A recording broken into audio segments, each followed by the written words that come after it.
How to find the importance of different structures. हमने पिछले video में रेजोनेटिंग स्ट्रक्चर्स के बारे में पढ़ा था, रेजोनेंस के बारे में पढ़ा था, और मैंने कहा था आपको कि हम नेक्स्ट वीडियो में कवर करेंगे कैसे आप इम्पोर्टेंस पता लगाओगे दो स्ट्रक्चर्स या 2 या 3 स्ट्रक्चर्स के बीच में कि कौन सा वाला ज़्यादा इंपॉर्टेंट होगा और वी कैन से कौन सा वाला ज़्यादा स्टेबल होगा।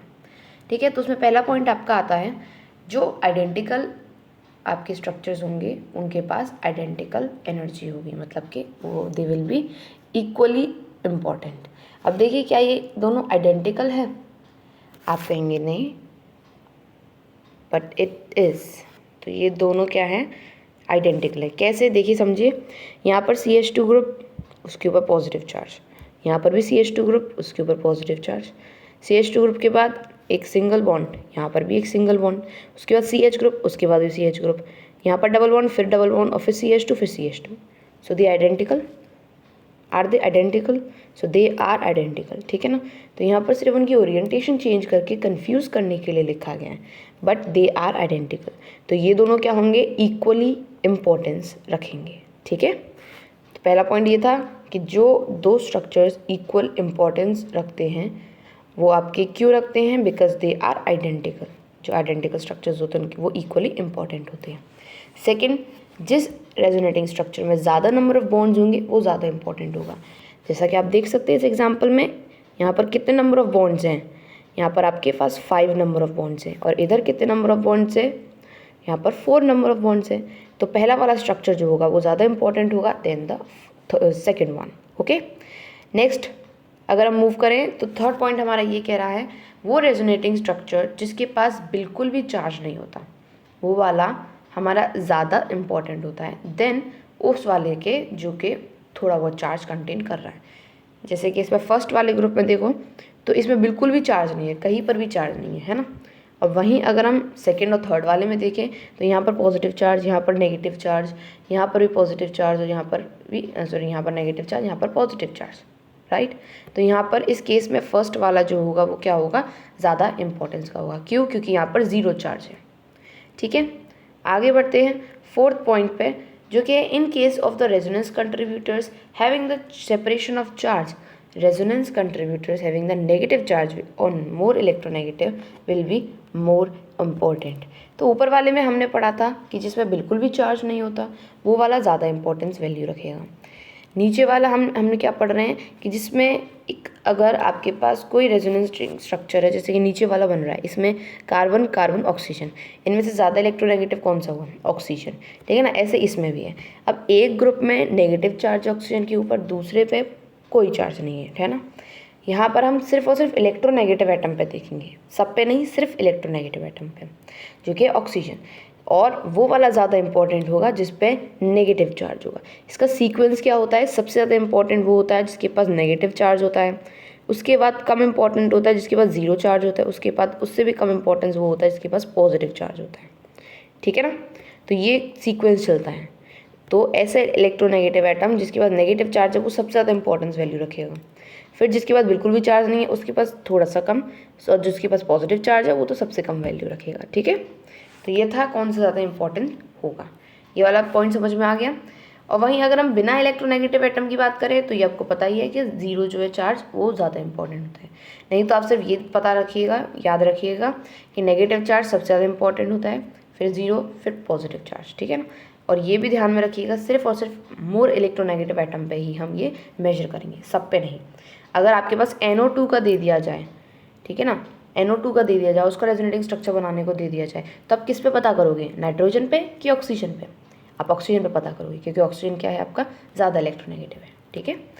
नाउ रेजोनेंस स्ट्रक्चर्स अगर सेकेंड पीरियोडिक टेबल से हैं, जो सेकेंड पीरियड होता है पीरियोडिक टेबल में, अगर उनके पास 8 इलेक्ट्रॉन्स है अराउंड देम तो वो ज़्यादा इंपॉर्टेंट होंगे than the element which is having the less than 8 electrons. ठीक है ना। मतलब वो एटम जिसके पास लेस देन 8 इलेक्ट्रॉन्स हैं वो कम इंपॉर्टेंस वैल्यू रखेगा देन जिसके पास ज़्यादा या फिर इक्वल टू 8 इलेक्ट्रॉन्स हैं।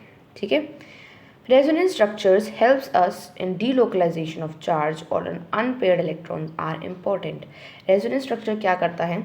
जो आपका अनपेयर्ड इलेक्ट्रॉन्स होता है या फिर जो चार्ज होता है उसका डीलोकलाइजेशन करता है, मीन्स उसकी पोजीशन कुछ ऐसी जगह पे शिफ्ट करता है in which the stability of the structure increases. ठीक है, तो जितने ज़्यादा एक स्ट्रक्चर के रेजोनेटिंग स्ट्रक्चर्स बनेंगे उतना ज़्यादा वो एक्चुअल मॉलिक्यूल स्टेबल माना जाएगा। ठीक है, ये भी ध्यान रखिएगा, किसी एक स्ट्रक्चर के मान लीजिए 3 रेजोनेटिंग स्ट्रक्चर बन रहे हैं, वहीं दूसरे के 2 बन रहे हैं, तो ज़्यादा स्टेबल कौन सा हुआ? पहला वाला स्ट्रक्चर। आगे बढ़ते हैं। The stabilization due to the resonance is measured in terms of the resonance energy which is the energy difference between the actual molecule and its best resonating structure. तो यहाँ पर है आपके पास एक स्ट्रक्चर, ठीक है, CH3 C double bond O single bond O।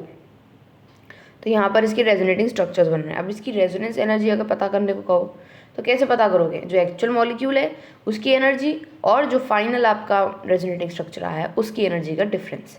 हालांकि ये आएगा नहीं आपका, पर आप इसको ध्यान में रखिएगा कि रेजोनेंस एनर्जी कैसे निकालते हैं।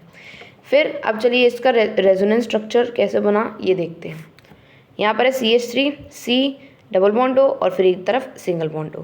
यहाँ देखिएगा, यहाँ पर कोई चार्ज नहीं है बट यहाँ पर नेगेटिव चार्ज है। तो पहले इस नेगेटिव चार्ज का डीलोकलाइजेशन करते हैं। तो यहाँ पर ये डीलोकलाइज होके इधर आ गया, इधर आ जाएगा। तो इसका चार्ज जो है पहले जब इधर बॉन्ड बना रहा था वो अब इधर बॉन्ड बना देगा इधर। ठीक है ना, तो यहाँ पर क्या आ गया? डबल बॉन्ड क्रिएट हो गया। और वहीं पर जब इसने इधर के साथ बॉन्ड बना दिया तो इसके पास एक खाली इलेक्ट्रॉन रह गया जो कि उसको वापस मिल गया। और यहाँ पर क्या आ गया? एक सिंगल बॉन्ड आ गया। ठीक है ना, इसको खाली एटम इलेक्ट्रॉन उसका वापस मिल गया और यहाँ पर क्या आ गया? इसका एक सिंगल इलेक्ट्रॉन। तो एक स्ट्रक्चर तो ये हुआ और दूसरा स्ट्रक्चर नहीं, यहाँ पर सिर्फ 2 ही स्ट्रक्चर्स हैं। ये तो इन दोनों स्ट्रक्चर्स का कंबाइन करके लिखा हुआ है। मतलब अगर आपको एक ही स्ट्रक्चर में 2 रेजोनेटिंग स्ट्रक्चर्स बनाने हो तो आप कैसे रिप्रेजेंट करोगे?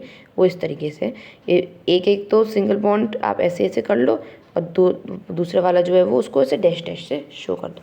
तो ये क्या हो जाएगा? आपका फाइनल वाला स्ट्रक्चर हो जाएगा। ठीक है ना, तो ये इसके क्या हैं? 2 रेजोनेटिंग स्ट्रक्चर्स बन रहे हैं। ओके, आगे बढ़ते हैं हम। Delocalization of charge reduces the availability of electron, thereby resulting the decrease in the basicity of an ion। तो delocalization की वजह से क्या होता है? जो अवेलेबिलिटी होती है इलेक्ट्रॉन की वो डिक्रीज़ हो जाती है, क्योंकि वो जो इलेक्ट्रॉन होता है वो बॉन्ड बनाने में यूज़ हो जाता है, जिसकी वजह से जितना कम इलेक्ट्रॉन्स होंगे उतना ही क्या होगी? बेसिसिटी डिक्रीज़ होगी। इसीलिए जो स्ट्रक्चर्स डीलोकलाइजेशन करने में कामयाब होते हैं या फिर जो कर सकते हैं वो ज़्यादा एसिडिक होते हैं रेदर दैन बेसिक। अगर हम बेंजीन का एग्जांपल लें तो वो भी एसिडिक होती है इसी कारण से, because of the delocalization of the pi electrons. ठीक है ना। Now the similar stabilization is not possible for the ethoxide ion because such a stabilization is possible only if the system has a pi electron. ठीक है, सो यहाँ पर एक और availability हमें समझ में आई कि रेजोनेंस स्ट्रक्चर बनाने के लिए पाई इलेक्ट्रॉन्स का होना बहुत ज़रूरी है। If you don't know pi electrons, मैं आपको एक्सप्लेन करती हूँ। पाई इलेक्ट्रॉन देखिए, जब भी 2 स्ट्रक्चर्स मतलब एटम्स के बीच में जब सिंगल बॉन्ड बनता है तो वो सिंगल बॉन्ड सबसे पहला सिग्मा बॉन्ड माना जाता है। अब जब इसी स्ट्रक्चर के बीच में 2 बॉन्ड बन गए तो नीचे वाला सिग्मा होगा या फिर ऊपर वाला भी सिग्मा हो सकता है, बट पहला वाला हमेशा ही सिग्मा होगा और जो दूसरा वाला होगा वो हमेशा ही पाई इलेक्ट्रॉन होगा। अब अगर यहाँ पे 3 आ जाते हैं तो पहला वाला हमेशा ही सिग्मा बॉन्ड, दूसरा वाला पाई बॉन्ड और तीसरा वाला भी क्या? Pi bond. ठीक है, तो पहला वाला हमेशा सिग्मा बॉन्ड होगा, बाकी उसके जितने भी बनेंगे 3 ही बन सकते हैं, 3 से ज़्यादा तो बन नहीं सकते। तो बाकी के बचे हुए 2 क्या हो जाएंगे? आपके पाई इलेक्ट्रॉन्स। तो ये पाई इलेक्ट्रॉन्स का होना ज़रूरी है, मतलब घुमा फिरा के कहा गया है। इसको कहने का क्या मतलब है कि डबल बॉन्ड या फिर ट्रिपल बॉन्ड होना कंपलसरी है, सिंगल बॉन्ड से काम नहीं चलेगा। तो जिस स्ट्रक्चर में सिर्फ सिंगल बॉन्ड है वहाँ पर डीलोकलाइजेशन नहीं हो सकती, मतलब कि वहाँ पर रेजोनेंस स्ट्रक्चर्स नहीं बन सकते। Now the acidity of the phenol can also be explain by the resonance phenomena. अब फिनोल की जो एसिडिक नेचर है वो भी किसकी वजह से है? रेजोनेंस की वजह से ही है। अब यहाँ पर देखिए ये एनाइलिन ग्रुप है, ठीक है ना, NH2, और ये बेंजीन की रिंग बन रही है। एनाइलिन ग्रुप के ऊपर भी क्या हो रहा है? रेजोनेटिंग स्ट्रक्चर्स बन रहे हैं और यहाँ पर रेजोनेंस इफेक्ट हो रहा है। ठीक है, यहाँ पर देखिए, यहाँ पर वो थे आपके पास लोन पेयर ऑफ इलेक्ट्रॉन्स, वो यहाँ पर चले गए तो यहाँ पर क्या बना दिया इन्होंने? बॉन्ड क्रिएट कर दिया। ठीक है ना। स्टार्टिंग कहाँ से करोगे आप? या तो डबल बॉन्ड से करते हैं या फिर जो आपका लोन पेयर ऑफ इलेक्ट्रॉन्स होता है वहाँ से करते हैं। तो lone pair of electrons constitute हो गए और यहाँ पर क्या बना लिया? डबल बॉन्ड बना दिया। यहाँ पर डबल बॉन्ड बनाने की वजह से इसको अपना एक चार्ज वापस मिल गया, ठीक है ना। नेक्स्ट स्टेप में अब इसी चार्ज के आगे से बढ़ेंगी चीज़ें। अब ये अपने आगे वाले को बॉन्ड दे देगा तो उस वाले के पास नेगेटिव चार्ज आ जाएगा, मतलब कि एक पॉइंट छोड़ के दूसरे वाले पे नेगेटिव चार्ज आ गया। पहले यहाँ पर नेगेटिव चार्ज था, अब यहाँ पर नेगेटिव चार्ज आ गया, फिर तीसरे वाले में यहाँ पर नेगेटिव चार्ज आएगा इस वाले को छोड़ के, ठीक है ना। तो इस तरीके से साइकिल ऑफ रोटेशन चलती जाएगी। तो यहाँ पे क्या हो रहा है, डीलोकलाइजेशन हो रहा है पाई इलेक्ट्रॉन्स का, और फाइनल आंसर क्या आ जाएगा हमारा, ये वाला हमारा फाइनल आंसर आ जाएगा, ठीक है ना। So this is the delocalisation और the resonating structures of aniline group. आप ना ज़्यादा से ज़्यादा इन रेजोनेटिंग स्ट्रक्चर्स की प्रैक्टिस करिएगा, हमको रेजोनेटिंग स्ट्रक्चर्स बनाने को भी आ सकते हैं, ठीक है। Now these resonating structures clearly show that the non-bonding electron of the nitrogen atom, जो कि सबसे ऊपर वाला ये वाला था, क्या हुआ इसका, this is delocalized. So this is delocalized over the aromatic ring. Aromatic ring means benzene ring. Thus the electron density on the nitrogen decreases, which results in the lowering basicity of aniline as compared to the ammonia. इसीलिए aniline की क्या होती है, basicity कम होती है as compared to what, ammonia. तो aniline पे basicity कम क्यों हुई, because of the delocalisation. Simple सी बात, यहाँ पर इलेक्ट्रॉन्स की कमी होने लगती है। अब देखिए यहाँ पर अगर आप पहले वाले स्ट्रक्चर को देखें तो पहले वाले स्ट्रक्चर में 2 इलेक्ट्रॉन्स हैं हमारे पास। जब रेजोनेटिंग स्ट्रक्चर्स हो गया तो कोई इलेक्ट्रॉन बचा क्या, नहीं बचा, मतलब कि इलेक्ट्रॉन्स ही गायब हो गए। अब जब इलेक्ट्रॉन्स ही गायब हो जाएंगे तो वो बेसिसिटी रहेगी ही नहीं उसकी, तो बेसिसिटी डिक्रीज हो जाएगी। इसीलिए अमोनिया से कम बेसिक होता है कौन सा, एनाइलिन ग्रुप। तो हम नेक्स्ट वीडियो में अब कवर करने वाले हैं हाइपर कॉन्जुगेशन। आज की वीडियो में हम इतना ही रखेंगे, ठीक है। Thank you for watching this video.